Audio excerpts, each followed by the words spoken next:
Hey, what's going on, Myles? Yo, happy Friday, Brian.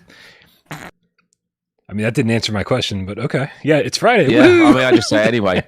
And to be fair, Yeah. before we even went live, I was not sounding happy Friday. I was just like, yeah, it's been a tough week. Sure but has. you know, got to get the game face on. We're live. We get the game. It's Friday night. Face on. Yeah. Yep. Yeah. That's awful. Does anybody want to replace me? Anybody in the chat want to just sub in real quick? Dude, I'm just so giddy with all this VR news. It's just like, it's palpable. It's in the air. Like, just... Yeah. And you know what happens when there's all this VR news? I think, gee, what was happening in the world of retro games 20 years ago? Let's go through an old EGM magazine today, man. And they had... this is literally a 20-year-old magazine. They said they made the top 100 game list of all time, like the top 100 games of all time list. And this was 20 years ago. And so don't you think that there'd still be a lot of crossover? Like a lot of those games would be the same, because the best games of like that whole, like, you know, NES, SNES, PS1 era, like those don't change that much, right? And so you just kind of add to that list. Curious if you can guess what the number one game was. 20 years ago, across all platforms. Across all platforms, greatest of all time. So the best video game they had ever played at that point. Well, I can guess what it's not going to be, which you'd assume it's something like Mario or Zelda or Tetris or Sonic. I mean, it's not going to be any. What is it? It's Super Metroid. You were almost there. Oh my goodness. Amazing game. I think only surpassed in its genre since then by Symphony of the Night, Castlevania. So right. Not too bad, man. Not too bad. And I think Tetris was number 2. So okay, you kind of nailed both of them. Anyway, so that's our retro.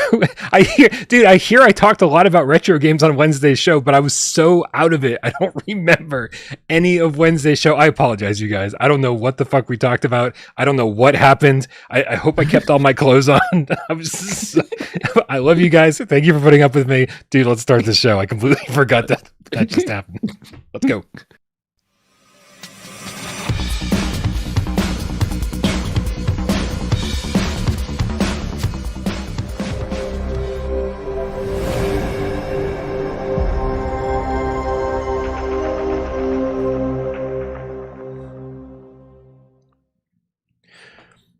This is PSVR GAMESCAST Live. We film live every single Monday, Wednesday, and 2 Wise Friday right here on YouTube. We do it live 6 p.m. Eastern for your viewing pleasure, but we also care so very much about your oral pleasure.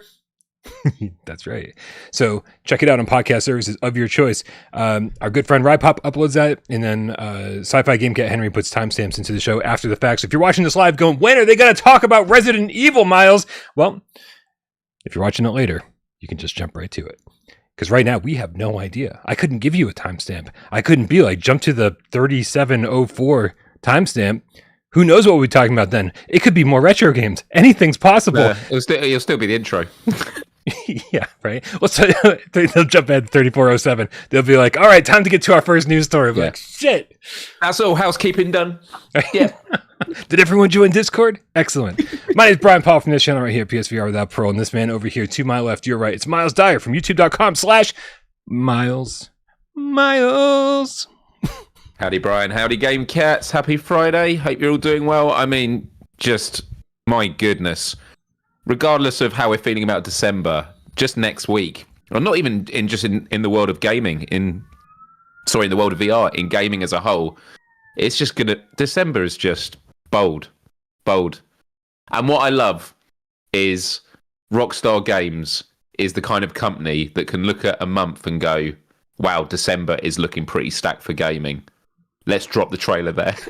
Like, that is what they are like. They just do their own thing. And I mean, it's going to be an amazing end to the year, obviously, which we're going to discuss today. What has Rockstar said officially? Let's get this out of the way. They've officially said that they're going to drop the trailer in December at some time, right? But they didn't say Game Awards. They didn't say any, right?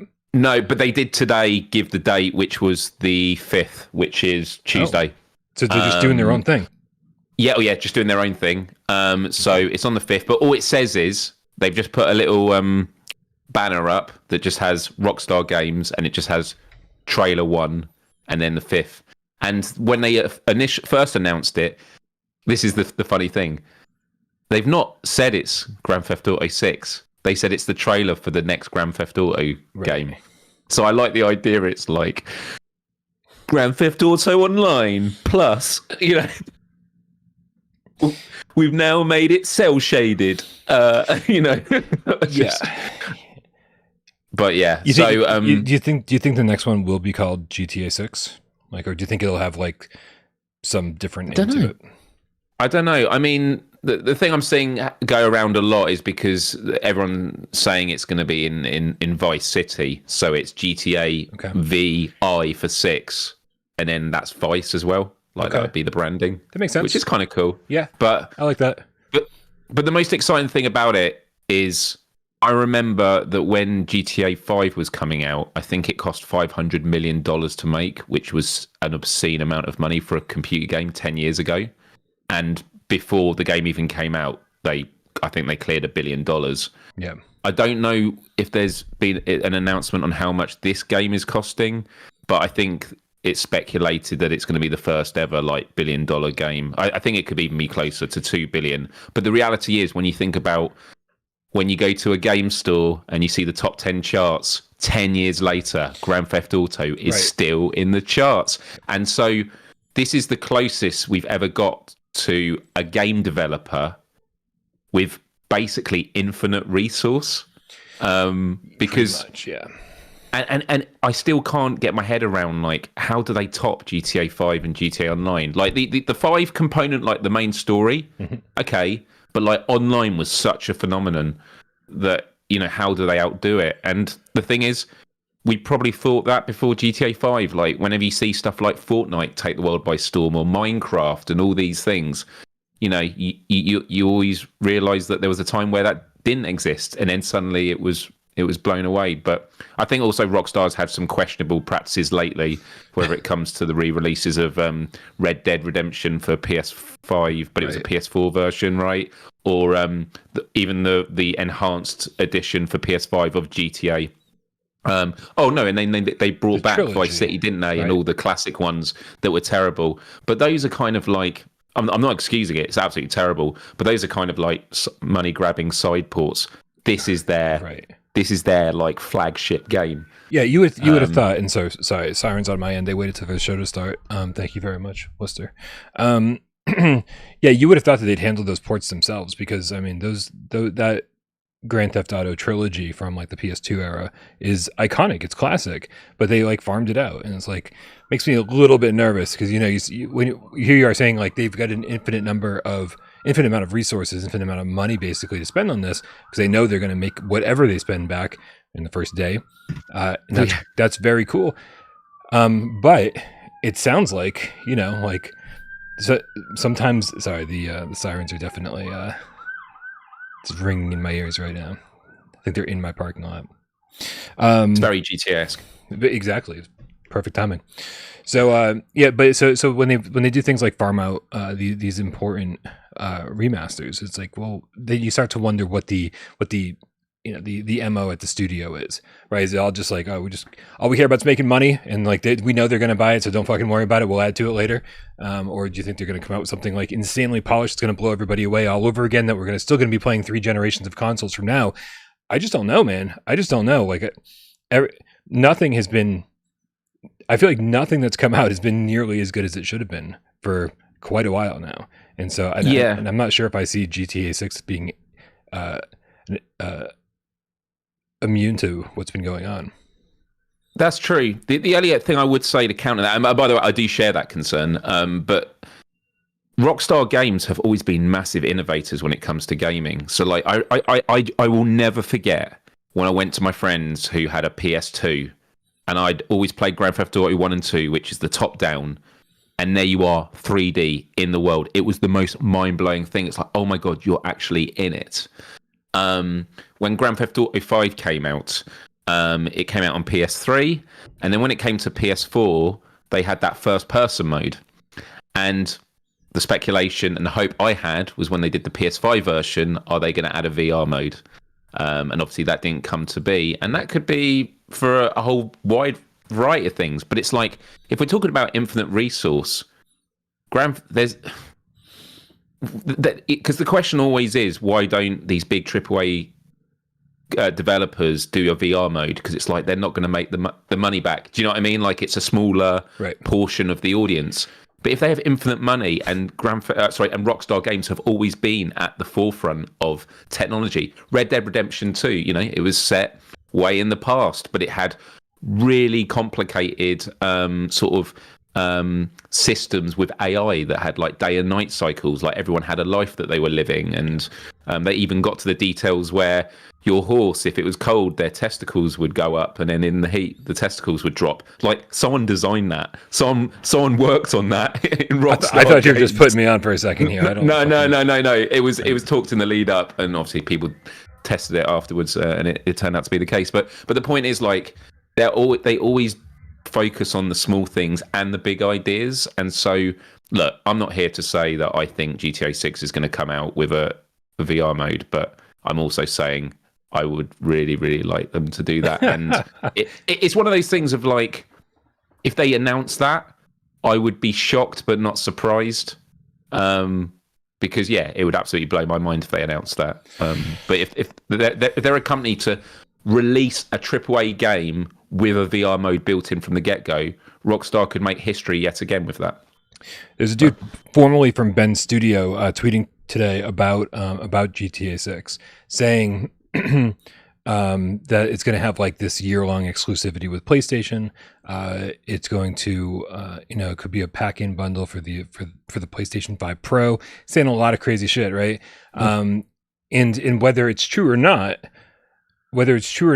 it does remind you that Rockstar does have this amazing relationship with Sony, and they have had that amazing relationship with Sony since the PS2 era, right? I mean, can't forget that Grand Theft Auto 3 was exclusive to PlayStation 2. Like, I mean, that changed what happened that generation, or at least enforced what happened that generation, to make sure that, like, Sony was absolutely going to be in the lead and stay in the lead for a very long time. So, could be like one of these, like, hey, do us a favor type thing, like it could happen.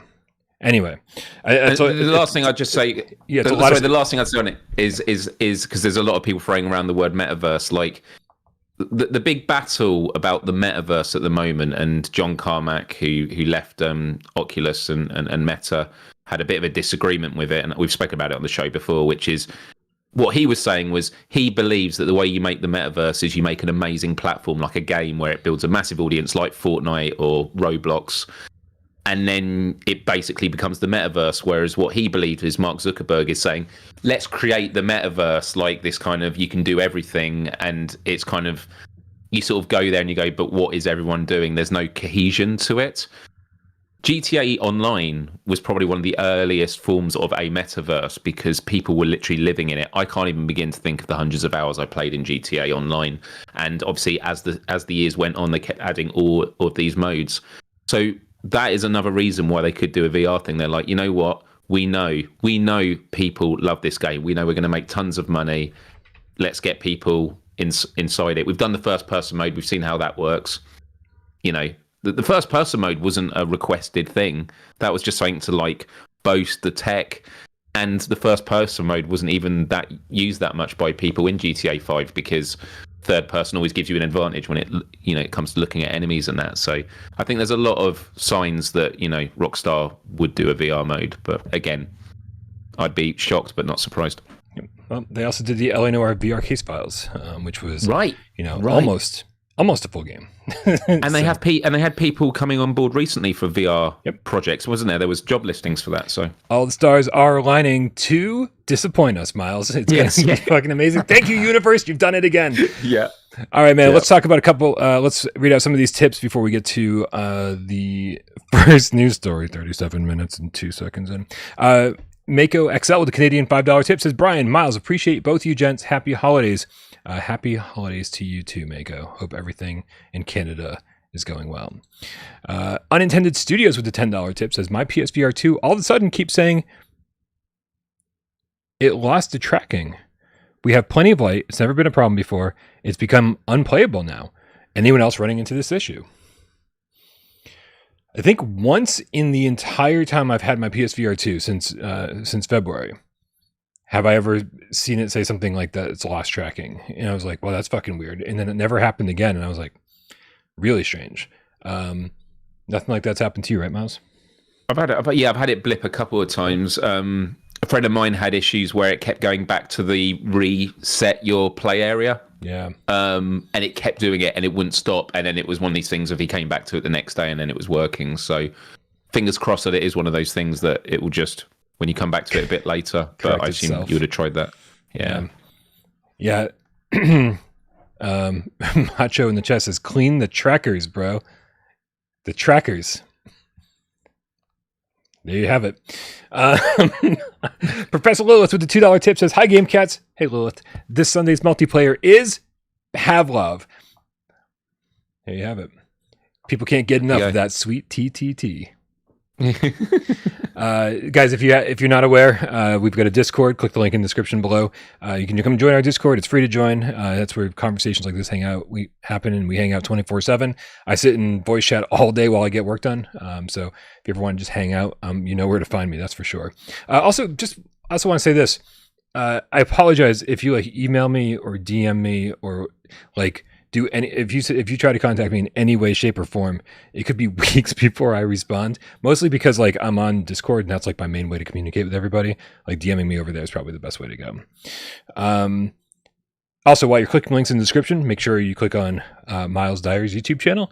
He's been streaming nonstop. You did some Project Wingman today, right? I did. It took me, because I was asking you how long the missions are, and you were like 40 minutes, then you asked me, oh, no. Isn't it about 20? No, I think it was 50 minutes by the time I got to the end of the first one. Oh, because I did fail. I went into the ground, and one thing I knew before going into this, that if you're in a jet fighter and you're fighting the ground always wins. So don't try and fight it. It's good. But you have to restart the whole mission again. So I was quite far in. But I got to the end of the first mission and I genuinely was like, I don't want to play this anymore. But some of the people in the chat were telling me the next mission and that gets good because you start fighting stuff on the ground. And the second mission, you're under the clouds, the rain effects on the glass. It's amazing. But I just remembered you and AJ talking about it weeks ago when it came out on GAMESCAST about the weird clouds. The clouds are so weird, man. It looks straight out of dreams. Minecraft. Yeah, Minecraft blocks or something. It's the weirdest thing. But the second mission made me feel very differently about the game. But my quick verdict is this. If you're really into those games and you will be playing the flat screen missions as well, then I think it might be something worth considering. But if you're only going to play the VR mode, then I don't think it's worth it. Yeah, but there were things they did in it that I liked. The headset rumble, when aircraft fly past you and blow up and then the headset rumbles, that was amazing. Even games that I have a lot of issues with, you got to commend stuff that when they absolutely nail it, and that was amazing, use of the headset rumble. I was really impressed with it. But yeah, overall, it was a damn shame. Yeah, no, I'm with you. If you're gonna play the flat screen version too, then great. They should have just sold this separately for $10 or something. Been hey, here's additional VR levels for Project Wingman. Been cool, totally take that. Yeah, I think everybody was upset because they clearly weren't being honest in their advertising and marketing. That was the bigger problem, I think. Where are we? Oh, but yeah, by the way, the Sunday multiplayer, when everybody gets together and plays Pavlov, that's Sunday, 2 p.m. Eastern. Again, if you want to get involved in that, join our Discord. There's a WPG Sunday Multiplayer Meetup channel. Just go there and they'll kind of get you sorted into groups and stuff. And if you've been wanting to play Pavlov with people that aren't complete assholes, our community is a pretty good place to hang out. I was going to say, because on the top 25, I was mentioning how I've been really depressed by the fact there's been so much racism and horrible shit since playing it recently. And then someone brought up actually in the comments after the top 25 debate that it's since crossplay was added. And look, I'm not here to blame it. It's only people that play on other platforms. It's only people that play on other platforms, Myles.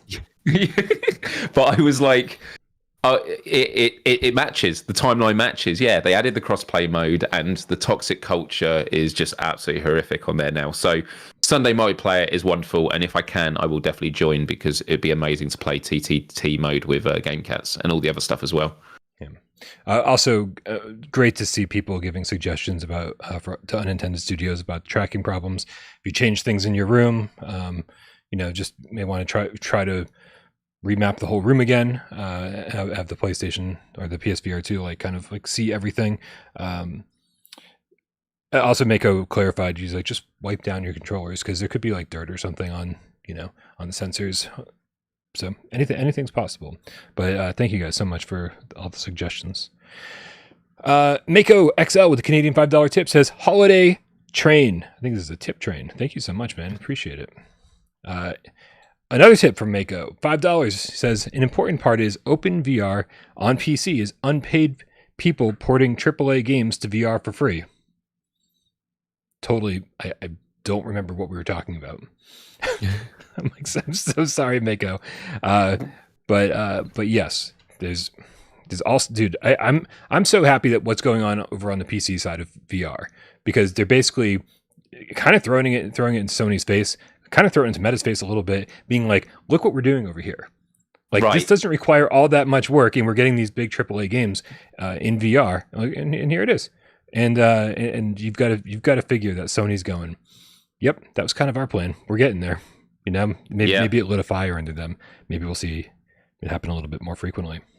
As we talked about in the past, they need a Blue Point Games style company that does ports for VR. Agreed. Owando cat, Kirnando cat. Sorry, AJ's not here. I had to do my best with the €100 tip. Unbelievable. Thank you, Owando. Says much love for you all.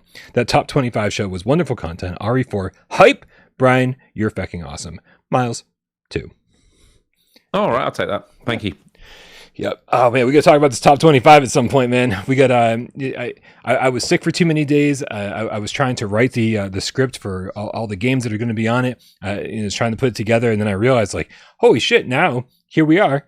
It's like if I was to edit this thing, it'd be 20 hours of work to kind of put the whole thing together, and now it's just been a little bit too long.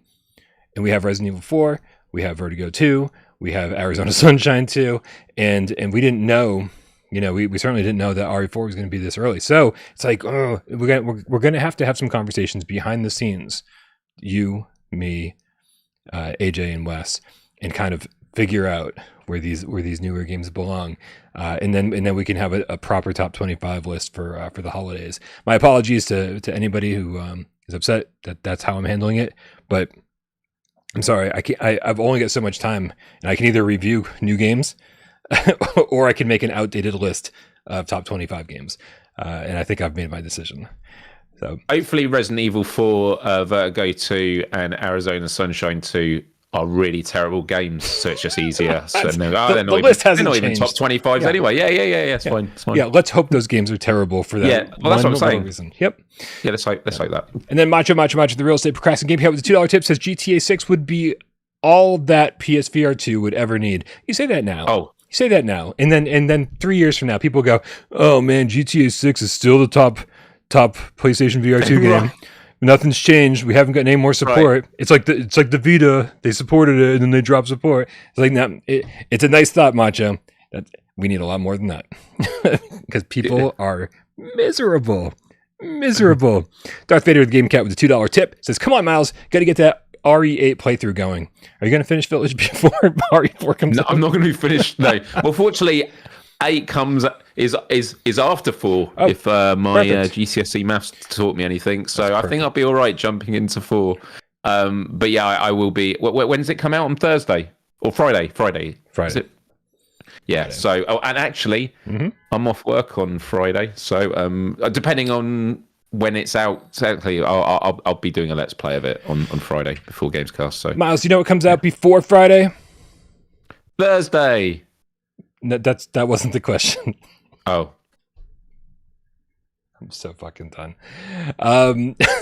Dude, I don't know if you saw the news over on Twitter, but the developers of Arizona Sunshine 2, Vertigo Games, announced that if you order the more Deluxe expensive version of the Arizona Sunshine 2, Deluxe Edition, then you actually get to play the game 2 days early. You get to play it on the 5th instead of the 7th. Do you think this was like some knee-jerk reaction to like Resident Evil being announced, or do you think they had this planned? I don't know. Can you? They've done it before, didn't they? Didn't they do it for what was the last big VR game that did that, where you got to play it early? I don't know if it was a PSVR2 game or it was towards the end of the PSVR. It wasn't after the fall, was it? I think it might have been after the fall. They did it. That's bad. I was thinking Foglands. Yeah, I was way off. Oh no, yeah, you're right. Didn't Foglands? I don't know. But No someone in the chat can help. There's definitely, I'm pretty sure Vertigo Games have done this before. Yeah.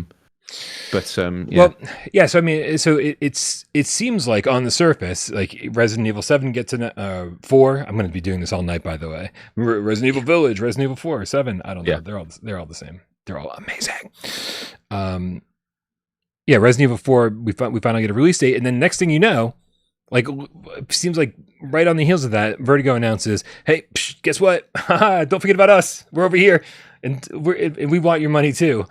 Do you? It seems like a knee-jerk reaction to that, to be like, "Don't forget about us. We're going to be out 2 days before or 3 days before Resident Evil 4 now, so you can still give us your money and play through the game." That said, I don't think it's the kind of thing, especially on PlayStation. It doesn't seem like the kind of thing that Sony doesn't seem to react that quickly. It feels like you have to make these plans with Sony like a long time in advance. So and although it depends on, I guess, the relationship you got with them at Vertigo Games' level, they probably have a bit more flexibility. I can imagine it's something they already had planned, and even if it wasn't, I would say that it is reaction. If it is reactionary to RE4. It's not out of desperation. It's just a power move in marketing, which is, we need to just give ourselves a bit more runway. There's obviously a lot more happening in the week anyway. And by the way, the game I was trying to think of, everyone was right, was Firewall. I forgot. Firewall Ultra. Oh, right. You got the... Yeah. Right. And then if you bought the regular edition, then you get to play it 3 months early. That game's still not out yet. That was the joke. It's not out yet. Good. I like it. It wasn't very good. If it was good, you would have laughed. I am looking forward to it. Yeah, I can't wait for it to come out. Oh, same. Same. I'm going to get back to it in like January, February. I'm excited for it. Yeah. So everyone goes no pre-orders, but then I like this. This is a bold move. It's like, but then the deluxe edition, you can still wait for, because I think when it comes out, people are going to be live streaming it because it's out. So then you could look at it. It's not that it has to be a pre-order, right? It says pre-order. Pre-order the deluxe edition on Steam VR and PSVR2, but not Quest. In relish of 48 head start in the Undead Showdown. So it does seem like you have to pre-order. However, I will say this. Listen, Myles. Listen, Arizona Sunshine 2 is a game that is going to sell no matter what. Right? Yeah. The first game was janky as all fuck, and it was $40. Like it. Oh my god, dude! It reeked of a $20 game that had a $40 price tag, and it stayed on top of the sales charts for so goddamn long. Arizona Sunshine 2 has a name in VR that can kind of do no wrong. It's like people are just gonna fucking buy it. They're like, "Oh, I want to kill zombies," and they're gonna buy it. Like, all right, and so like I think this is a great move. I think they're gonna be totally fine, and I think any other game would have suffered because of the announcement of Resident Evil 4. I think this is one of the few games that wouldn't because of it. Yeah, which means now there'll be 2 games I'll let's play on Tuesday, because it will be this, and it will also be. Do you remember the other game that comes out on Tuesday? On the 5th? Yeah, or at least it was planned. I don't know if we've had Arashi. Arashi Castle of Sin is also coming out. Is that still set to come out? Yeah? As far as I know, man. But as far as we know, yeah. Yep. I mean, I was going to say they've been quite quiet, but then I'm like, you could be shouting with all this other stuff going on and come across as quiet, but yeah. But anyway, interesting news. So we've got that. We've got Arashi Castle of Sin coming out on the same day. It's going to be a pretty exciting week. Yeah. A lot of people in the chat have also been pointing out that that Ancient Dungeons is also coming out, and that is, what's the date on that? Do we have? I know we have that. I don't know about this one. Oh, you don't know Ancient Dungeons? I don't think I had that one down. I had Towers of, but that's out the following week, isn't it? All right, so Ancient Dungeons, just heads up. We got a brand new trailer on the PlayStation YouTube channel today. Looks very Minecrafty. It is a roguelite, so a lot of people have already tuned out. I was looking forward to this. Yep, it looks great. And I think one of the big selling points on the PC side of things is the multiplayer mode. People want to jump in, go into the dungeons together. But one of the things that they haven't really been very vocal about is that when you go over to the PlayStation store and you look at the store listing, it says PS5 single player. And so I checked over on their Discord, and as it turns out, that is actually the case. They're still doing. They don't feel as though the multiplayer is like in a final build at this state, and so what they want to deliver on PlayStation is a very stable version.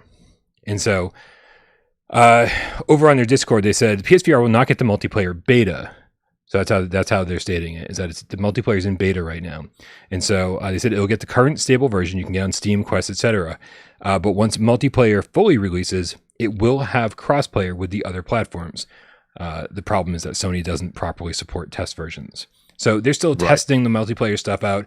We will get that eventually. But I just kind of want to give everyone the heads up, because if you're like, oh my God, there's so many fucking games to play right now. There's so many games to buy. My wallet can't handle it. If Ancient Dungeons was a game that you were looking to get into and you wanted to play it multiplayer, well, you can table this one for a little bit. You can say, hey, I'm really interested in this, but I'm going to wait for the multiplayer patch to come out. Oh my goodness. I totally forgot this was coming out next week. God, it's going to be stacked next week for Let's Plays. Yeah. Yep. And actually, can I mention something else actually regarding Let's Plays quickly? Of course. So this weekend I'm playing, probably on Sunday, because I think I'm going to have the day off tomorrow. But I'm going to be playing Trip, the meditation VR game. And then on my Wednesday show, Myles RE8 Live, I've actually got the founder of it coming on to talk about how VR can be used with well-being and stuff like that, which should be a cool conversation stuff. So I mean, that doesn't make sense on anybody's channel but yours. Yeah, exactly. Right? So it works perfectly for that. That's pretty cool. But yeah, so there's a lot of there's so much Let's Play stuff, and also I'm going to need a lot of Trip before RE4 for sure, and afterwards. Hey, I forgot to mention. We were just talking about Arizona Sunshine and having to buy the more expensive version, and somehow this got past me.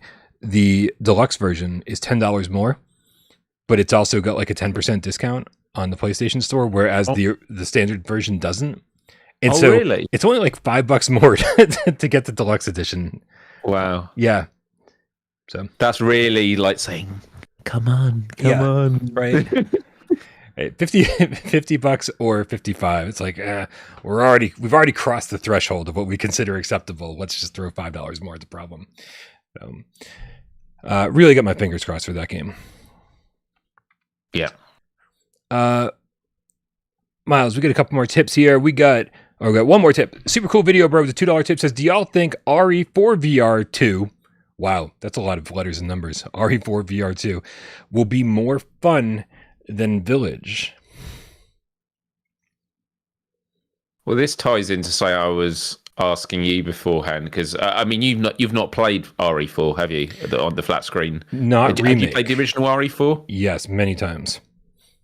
Because I'm sort of going into this with. It is a related question. It wasn't a question of is it going to be more fun than Village. I was wondering, it's related. Is it going to be scary? And obviously the answer is yes, it is. But my impression is it's just a more actiony Resident Evil game, kind of like what RE3 Nemesis was. Although Nemesis was definitely scary, but it was seen as a much more action-based game, which takes some of the fear out. And from the trailers and that, compared to Village, and Village had its fair share of weapons. This looks like you're even more loaded with weapons, but I don't know. So depends how you define fun, but I think it's going to be a much more optimized experience. So overall, I think this feels like they would have learned a lot from doing Village, and it feels that the VR component would have been earlier in the development process of RE4, the remake overall. Do you know what I mean? Yeah. Here, maybe somebody can help us out with this, because back when Resident Evil 4 came out, it was sort of like the beginning of what I consider the downfall of the series, because it stopped being all about horror and more about action. And they still delivered an amazing game, but it was one step further away from horror, one step further into the action genre. So my question, I guess, for people in the chat who have played the original and RE4 remake, is remake scarier than the original? Like, did they bring back more of the horror vibes? Because I feel like Capcom realizes that that's a direction they want to kind of get back to, right? 7 was one of the scariest games in the series. Village obviously wasn't quite as scary. Chris Forthmary says yes. I don't know if he's responding to me. I don't know. I'll keep an eye on the chat, but I'm very curious to know, because it looks darker. It looks more atmospheric. And so sometimes, like, just creating that different atmosphere, even if you're not changing up the game that much, just walking around this world, not to mention first-person VR, can just be a lot more tense and scary. So Jordan F says he found the remake to be more scary. William Levick says it has its moments for sure. Robert Lawrence says it has crazy horror, which is a good description. Yeah. I guess the question I have for the chat, and obviously I wouldn't want any spoilers or anything, but like in Resident Evil Village, there's obviously that very well-known, without going into it, moment later in the game, which is seen as like just this horrifically scary moment in the dark. I'm wondering if RE4 has those kind of parts, like those type of moments in the game that are just like going to be renowned as those intensely scary moments in VR. But yeah. The chat is a little divided. Some people are definitely saying that Village was scarier than RE4. So I guess it's kind of up in the air. But I see a lot of opinions. And Secret Sub that says the atmosphere in the remake is more tense and foreboding. The wind effects! ! So, Dre Day, we agree with you. We need Outlast in VR. Myles would shit his pants. No, I wouldn't want that in VR. Yeah, I will pay. I don't have any money, but I will give up the rest of the savings that I will have for the rest of my life. Somebody out there make it happen. VR Monkey, what are you doing? I don't know. I don't have any money. It's not going to happen. No. So, listen, we're obviously talking about Resident Evil 4. We've sort of been talking about Resident Evil 4 tangentially since the beginning of the show. There's obviously a reason, the news, that we're getting Resident Evil 4 VR mode just dropped fucking yesterday. It's coming out next week. It'll be on December 8th. Dude, expected, unexpected? I mean, it was coming out this winter, man. They told us. I know. And there was that one blog post that we thought, I thought, no, I reckon the cat's out the bag now. It's before Christmas. And then I think I brought it up with you in a convo 1 or 2 weeks ago, and you were like, yeah, it was just one blog post, probably, misspoke or something. And then and you weren't saying one way or the other, but off the back of that, I was like, yeah, it probably is going to be next year. And my feeling was if we hadn't heard it by now, if we hadn't heard a release date by now, then it's probably not the case. As soon as they said this year, I was on board. I was like, yeah, this year, awesome. It's going to be 2023. It'll be sometime in December. But then they never gave us a date, and I didn't think they were only going to give us a week's notice. So I had sort of, headed back in the other direction, being like, it'll probably be after the new year. This is probably a bit of a weird conclusion to make of this, but this also makes me, the fact it's coming out on Friday, it's making me now less optimistic about PSVR2 having a presence at the Game Awards. And when I say that is like, for example, when people are discussing like what are the first party PlayStation games that we know about AAA, like, and it's like Wolverine. Are they going to talk about that at the Game Awards? Well, probably not, because Spider-Man has only just come out, and they don't want to they want to let Spider-Man enjoy its moment in the sun still. And I kind of feel like because this is coming out Friday after the Game Awards, I reckon we might see some, a trailer at the Game Awards for this, with a bit more to get the hype up for it coming out on the Friday. But it kind of makes me think they're probably not going to announce like another big PSVR2 game coming out. They're going to want to all next week just promote this. So look, I'm still super happy it's coming out, but I find the timing quite interesting. Yeah, dude, it's super strange. It's super strange. And here's what I love. Everybody, like when I re-uploaded the trailer yesterday, when the announcement happened with the release date, and like everybody who commented on that trailer was like, thank you, Capcom. Like, you're saving VR. Like, you're the reason PSVR2 is amazing and blah. I mean, just endless love for Capcom. I love it. I just want to remind everybody, Capcom's not doing this out of the kindness of their heart. They're doing it because Sony paid them. So if you're like, where are you, Sony? What is going on? Why aren't you announcing more?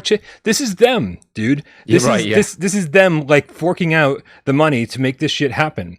And as much as I want like, RE2 remake in VR, as much as I want RE3 remake in VR, as much as goddamn Sirens, dude, gonna drive me crazy tonight. As much as I want all those things, I kind of hope that Sony starts spreading the money around a little bit more.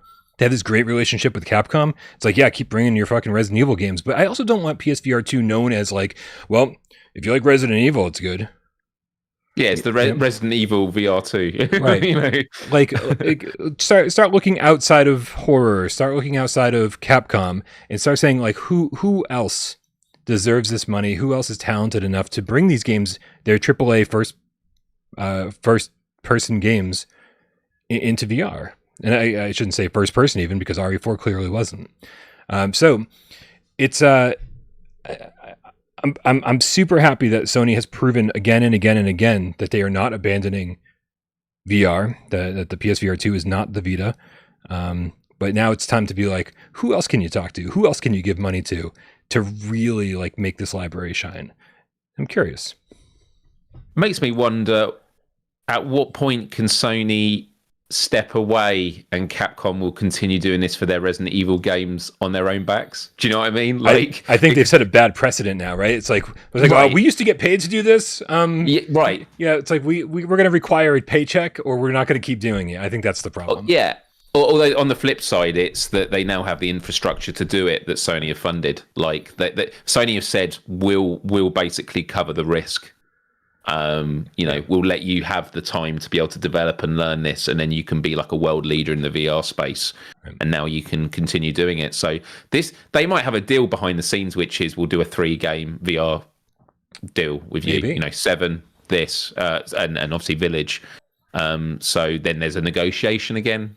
And then the negotiation next time, because often when there are negotiations made with Sony, the exchange, and actually this I think was the case with a lot of Capcom's flat screen releases, the negotiations aren't always about we will pay you, it's we will give you this amount in advertisement space, right. Advertisement, or visual itinerary space on the PlayStation Store. So actually the contract, it will have a monetary value, but it's not actually like liquid cash, assets given. It's that we'll give you this in marketing. So Capcom's like, yeah, okay, if we make this game, we'll have to make it ourselves, but we don't have to worry about the marketing budget because Sony are going to cover us in these ways. So I don't know. Lots of speculation, but it's an interesting thing to see what the long term is. But the good thing about that is if that is the next stage, it then frees Sony to go, right, who's the next developer, AAA developer that we want to make a VR port for, which is what we want to see. Absolutely.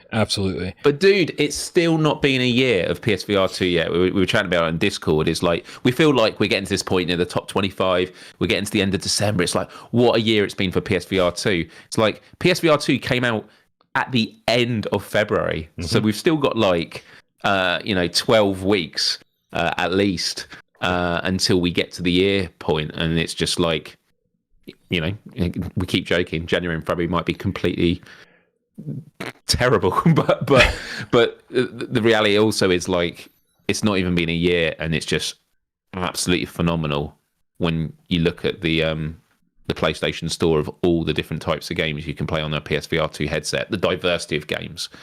I feel very, very fortunate. Well, over on our Discord, Triple R El Guapo Game Gato left a viewer takeover question, like you guys can do too. I always check out the channel before we start a show just to see if there's any great questions. You guys, with the scheduled release of Arizona Sunshine 2, Resident Evil 4, Vertigo 2, and FNAF 2 in December, it's a crazy fucking month. What is Sony's strategy here? Should they have released them in November to take advantage of Christmas shopping? Or are they aiming for a higher age demographic? What gives? What gives, Miles? What's happening here? It's a really great question. Are PSVR2 headsets sold out in a lot of stores? Not to my knowledge. No, because I went to a toy store recently to get a present. I won't say it on air in case who I bought it for was watching. But and I saw some PSVR2 headsets like on the back, and I was like, I've never seen them actually in a store before. But yeah, in terms of like the timing, it's a really good question. I mean, to be honest, when we think of Arizona Sunshine 2, I just think, like, if you've never been a VR gamer before, are you going to know about it? Like, I just feel that, like, when VR games are promoted, it tends to be just to people that have already got VR.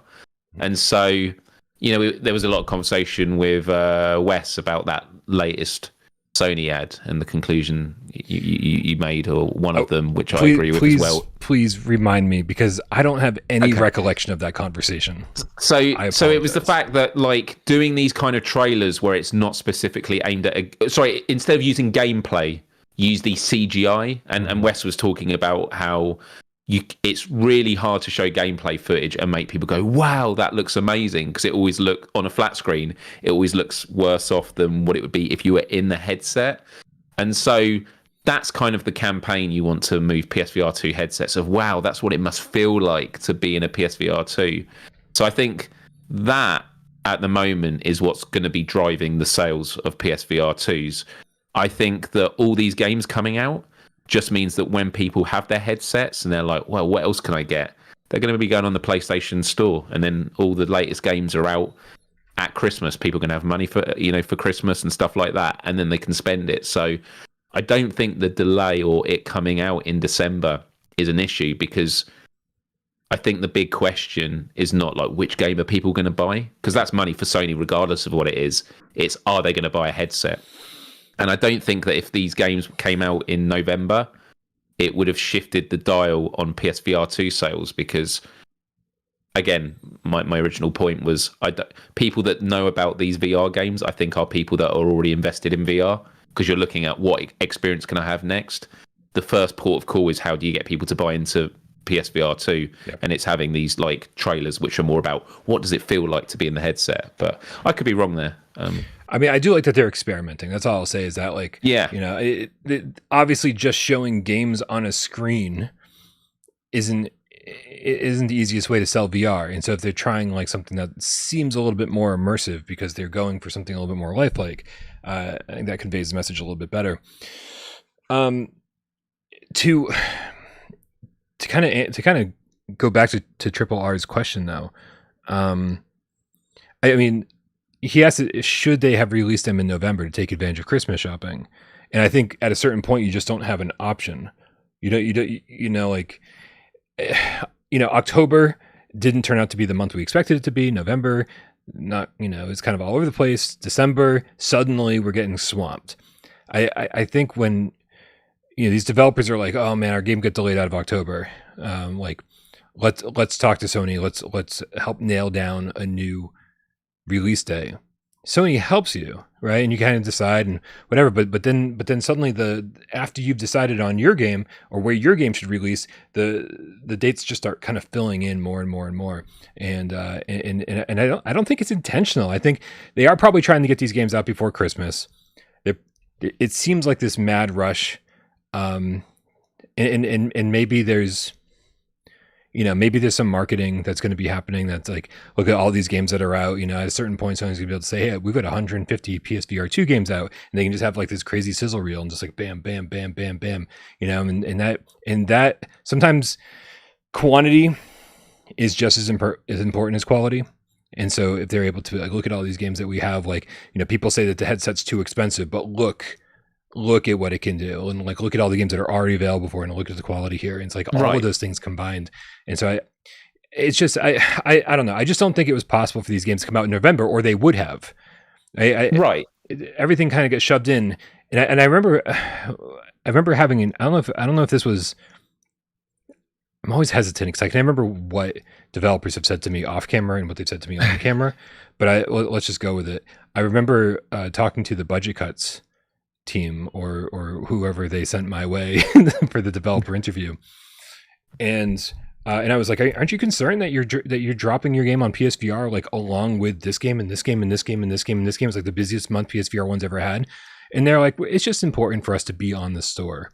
Yeah, like we may not get the the biggest sales on day one or week one or month one, but the fact is, with all the people buying headsets over the course of the next 6, 12, 18, 24 months, our game is there when they buy their headset. And so I think we do have to, at least according to what the Neat Corp person said, we have to look at VR a little bit differently than we look at flat screen gaming, because there's no potential for 40 million in sales for any of these games, because there's only 1 million headsets out there. So they're kind of looking at like who's going to be buying a headset over the next year rather than who has one right now. Right. And yeah, absolutely. And that goes back to my point about like the only thing on Sony's mind is selling headsets. And yes, games might want to be sold in November so they sell more. The lifespan you have, like if you're a VR experience, there are going to be people that want to experience that VR game, months later. I mean, I've played The Last Clockwinder recently. That was a launch title, February. The idea of me playing a flat screen game that came out that long ago is just so. I mean, there are people that do it, and but like I think it's just so much more accessible, because VR is one of these sort of. Is a medium where you kind of want to dip into different experiences because you're physically in them. You want to try something. I think there's a lot more jumping around. But the other aspect of November as well is, and I think some people in the chat have alluded to this, November is when Black Friday happens. And unless I'm mistaken, Black Friday is not about selling discounted new stuff. It's about moving stuff that already exists at a cheaper price. Yeah. These games wouldn't want to be caught up in the November sales, because either they have to discount a game that has just come out, which they don't want to do. That's true. Or they keep their price high, in which case they're going to be up against people that are trying to get, what's actually the best deal? That's it. You look at a long list. These are games I want to play, but those are the games I want to play that are discounted. I'll go with them first. So again, I think leaving it till December's fine. It could be an irony that they all thought, most people are probably not going to be doing it in December. That's way too late. We'll do it then. And everyone thought that. But all these games that are that we're really excited for, people are going to be excited to play them for months and months to come. So yeah. Yeah, I like that. That makes a lot of sense. Going up against Black Friday deals is stupid. Like, here you go. You're because we were actually, I don't know if anybody else was, but I was actually surprised how many PSVR2 games were actually on sale during the Black Friday sales, and I was like, what? Normally it's like 4 or 5, isn't it? Right. Like there's you a go, whole pile it's of just them. those few. Yeah, whole pile of them. Like a lot of them had great deals, and so. Yeah, it makes a lot more sense when you put it into that perspective. Myles, getting back to Resident Evil 4, there was something that I saw, and this might not be a big deal. Probably no one cares about this but me. But I thought it was really cool to see over on the PlayStation blog post. When you scroll all the way down to the bottom, I believe it's like the Capcom producer They got quotes from a couple of the team members here. They've got from the director and the producer of RE4 VR mode. Skipping down to the bottom of the quote, he says, "I'm actually jealous of anyone who gets to experience the game this way for the first time." First time. Like, this is something that we have said over and over and over. Like, we're talking about Resident Evil Village. Like, me and AJ have been screaming up and down, Village is coming to VR. Whether it be PSVR 1 or PSVR 2, it's coming to VR. Yeah. Like, we're not going to ruin it for ourselves. We're waiting for the VR mode, and so many people. I was in that camp. Yeah. But so many people were like, I can't wait. I'm just going to play it. Right. And so, and I think we're in a much different boat this time around. Resident Evil 4, came out, and it wasn't that much later that Capcom and Sony revealed the VR mode in the State of Play. And so I think there's going to be a lot more people this time around, because some people are like, "Oh, Village wasn't that scary," or whatever. I'd already played Village. I just played Village 3 months ago, or 4 months ago, or a year ago. This is a different story. Resident Evil 4 is a different story, because now we've been like already trained to say, "Hey, this is coming. This is coming, and you might want to save your first time for VR." And I'm so much more excited for 4 than I am for Village, or I was for Village. Kind of for that, because that means the whole community, or most of the community, gets to experience it for the first time together in the best possible way. So maybe it doesn't seem like a big deal on the surface, but as far as like me being excited for other people and me being excited for people in our community and myself, I don't know, something about that it means a lot to me. Yeah, no, that's a really cool quote for it. Yeah. Anyway, there's so much on this run of show. All right, we should probably move off from Resident Evil 4, unless you've got anything else you want to say, Myles, other than, oh my god, I'm fucking excited. Just next week is just gonna be absolutely incredible, and the fact that we got 2 games on Friday before GAMESCAST. I don't know if I can make it to GAMESCAST next week. It's like, where's Myles? Oh, he's on his YouTube channel shitting himself. Dude, I'm trying to convince AJ and Wes to join us for Friday's show. Don't want to take anything away from our special time together. No, I'd be well up for that, and we can then do the top 25 debate. Do a 7-hour stream. Right. Where does RE4 go compared to RE Village? Exactly. Yeah. No, but I just feel like this is probably, as far as I'm concerned, the biggest release since launch day, since February 22nd. Yeah. And so I think it'd be great to get everyone's opinion, everybody on the same show. We can all, say, did it, live up to our expectations? Was it better than Village? None of us will have finished it by then, but we'll all at least get an hour or two in and have some first impressions for sure. Yeah. But no promises. Everybody is very, very busy, and we'll see what happens. We may not know until like an hour before the show who's joining us. Owando Cat, Kernando Cat. Oh man, that was just so zero energy compared to the first one. Owando Cat. Kernando Cat. I was getting you started. Oh. You have to like hold my hand and like just drag me along. Yeah.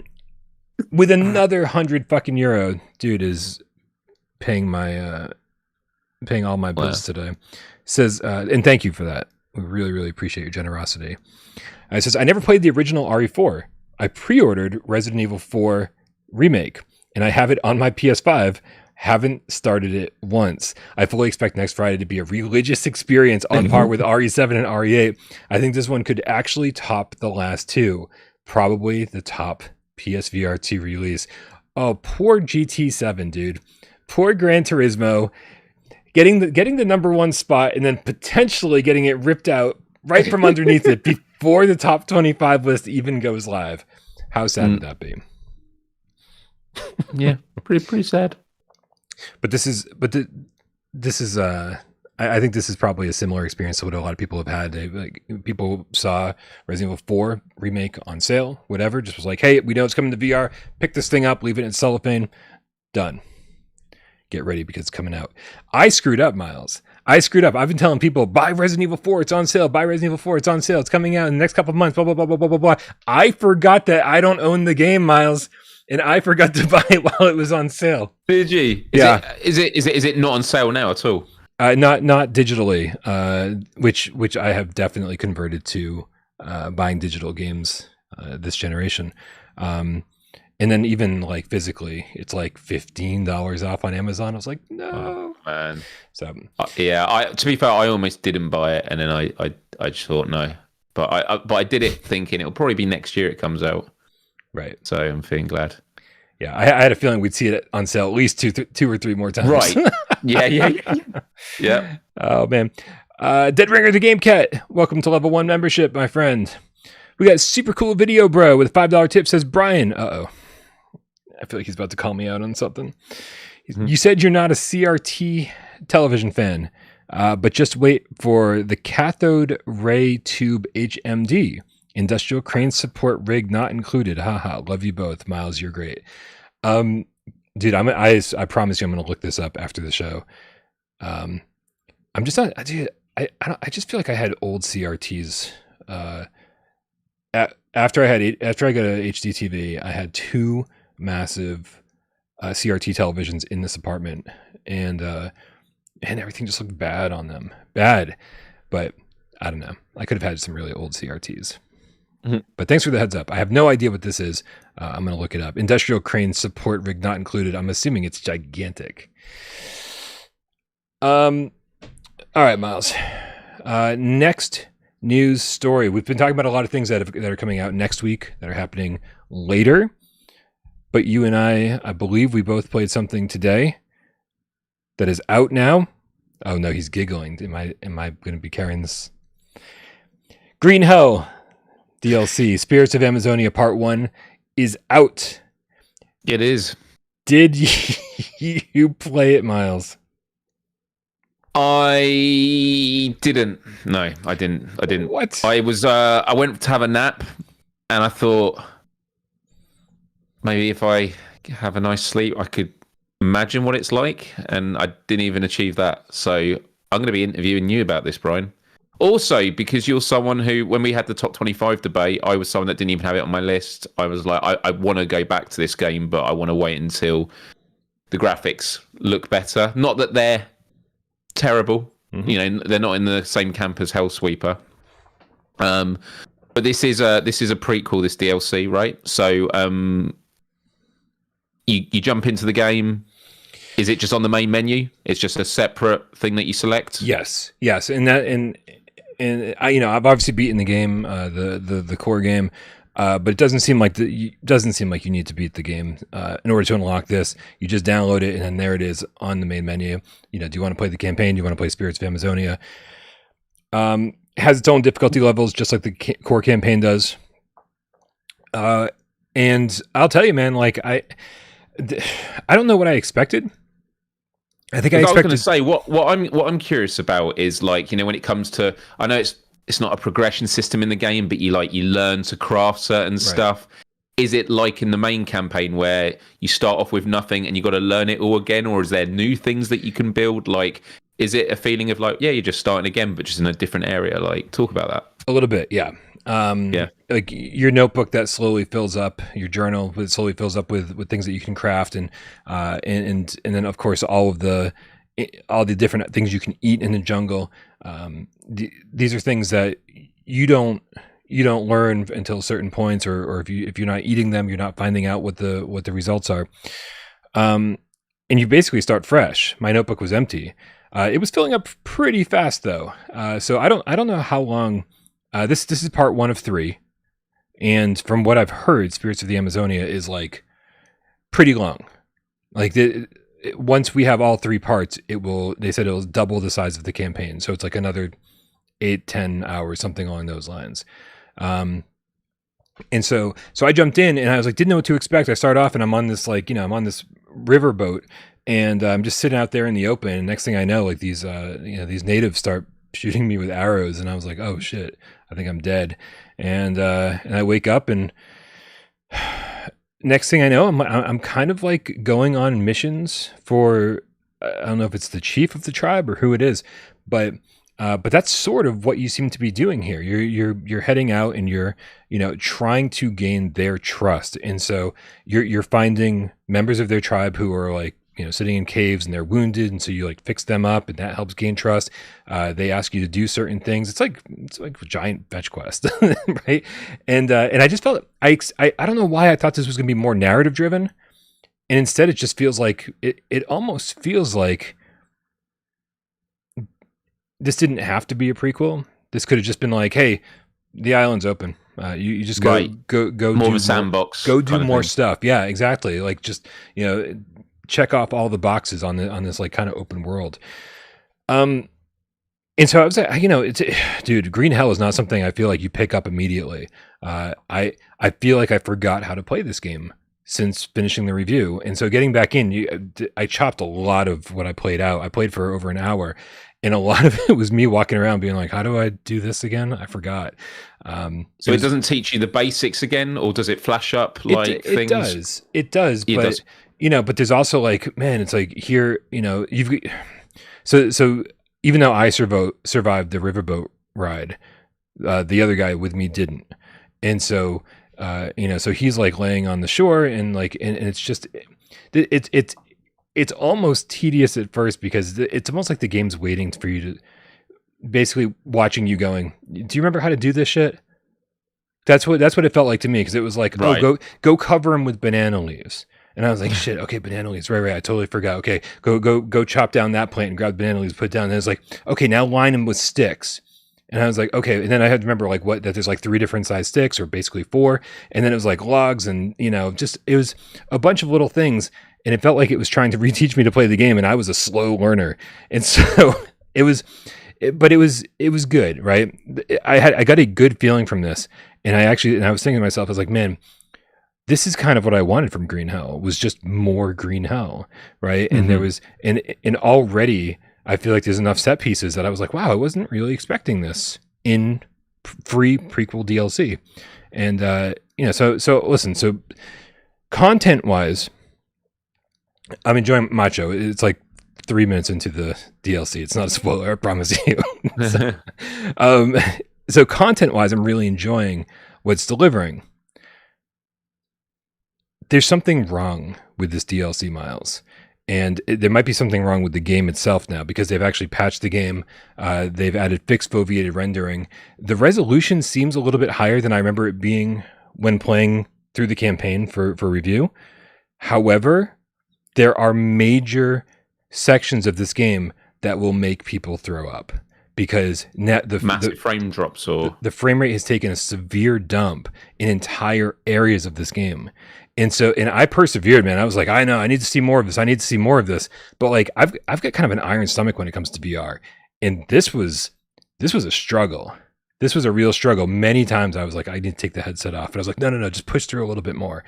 And so unfortunately, I think Inkuvo's got some work to do before we really recommend checking out the DLC, or if you've been waiting for them to kind of fix the graphics, fix the resolution, so that you can get in and play a great version of this game. I would say hold off, man, because I think this is gonna be great, and I think this DLC seems so far pretty damn good, but from a technical standpoint, it's got some problems, and so I think everybody should hold off for a little bit. And you said that you think the resolution was better. I don't suppose you jumped back into the main campaign to see if that felt the same. No, okay, I didn't. From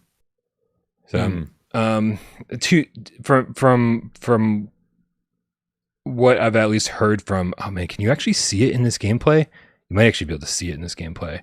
This isn't even the area that was worse for me. It's an area outside of this that was just like just so bad that I'd be surprised if you. It's interesting you had a testing VR experience this week, because I'm still feeling the effects of Suicide Guy VR. Oh that made me feel rough. Really That's rough. Insane. Suicide Guy. Yeah.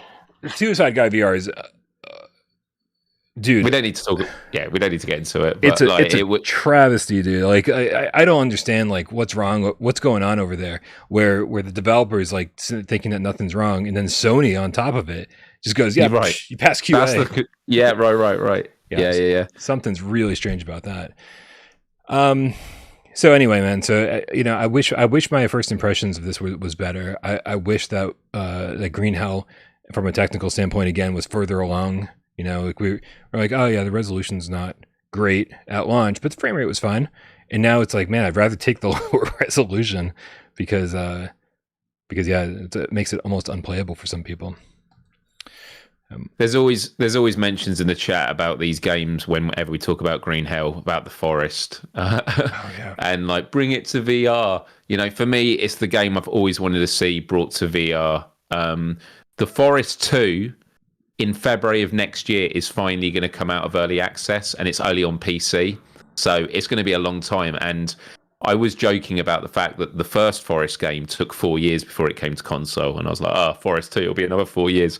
It actually might be another 4 years, which will drive me insane. Although I haven't got spoiled on any of it yet. I've managed to stay away. But the thing about VR is it breathes life into games that have been out for a while. If there's a VR version, it's like, yeah, let's experience it. If Sony at the Game Awards said The Forest, the first one, is coming to PSVR2 next year, that would just be that would be massive news, even though it's like a 6-year-old game now. Right. The Forest was always in the charts for like the best-selling flat screen games. It was just this cult classic that just spread by word of mouth. If that got a PSVR2 port, it'd be huge. So I'm actually like not. I think Forest 2 is out of the question for a long period of time. Has to come to console first as a flat screen game. But the original Forest, I think someone told me before that there was an official VR release for the one. I thought it was just a mod, but someone can correct me. But I think someone did say there was actually, they did develop one. So, but yeah, seeing Green Hell just makes you think about all these kind of games like what's it called? Stranded Deep, Subnautica, kind of all these sort of survival game experiences that I would just love to see get the PSVR2 treatment. We don't care how old these big games are. We just want them in VR. Bulletstorm is an example of that. That's a PS3 game. Like, well, fucking take this. VR brings new life to things that otherwise would be considered pretty dead, or at least put out to pasture. We got hold on a second. Where the hell? And then someone just said in the chat it did get official PC support, so that's good to know. Excellent. I like that the chat is always more knowledgeable than we are. Makes me happy. Macho,